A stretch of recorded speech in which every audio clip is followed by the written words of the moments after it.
fortement mobilisés l'été pour venir en aide aux baigneurs en difficulté. Les pompiers se forment aussi au sauvetage en cas de crue et d'inondation. En Indre-et-Loire, on compte une trentaine de plongeurs spécialisés, mais tous les pompiers doivent être capables de sauver des vies. Et les mises en situation sont parfois spectaculaires, comme vous allez le voir dans ce reportage à Tours de Romain Delville. La formation de sauvetage aquatique comprend 2 volets. Tout d'abord, l'intervention en eau vive, dans l'hypothèse d'un phénomène de forte crue. Premier exercice, la lecture de courant dans la rivière de contournement du Cher, mise à disposition par la métropole. Il arrive au niveau du point isolé, là il se tourne et il attend le contre-courant.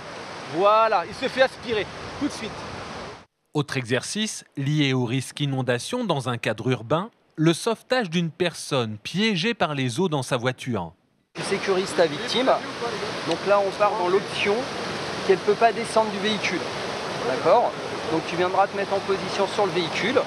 Et pour que l'exercice soit le plus réaliste possible et sans danger pour les pompiers en formation, un véhicule prototype unique en France a été spécialement conçu par les élèves du lycée Gustave Eiffel. Nos CAP métalliers ont créé toute la tubulure et les chaudronniers ont créé toute la structure et l'habillage de cette voiture avec les méthodes et les outils qu'ils ont à leur disposition au sein du lycée. En cas d'inondation dans la ville, 80 cm d'eau suffisent à emporter un être humain. Pour les sauveteurs, s'ajoutent les difficultés liées au mobilier urbain. Les bancs publics, les poteaux, également les voitures, mais aussi les bouches d'égout donc les égouts qui vont se remplir d'eau. Et là, les bouches d'égout vont se soulever et là, on va pouvoir retrouver des phénomènes de siphon.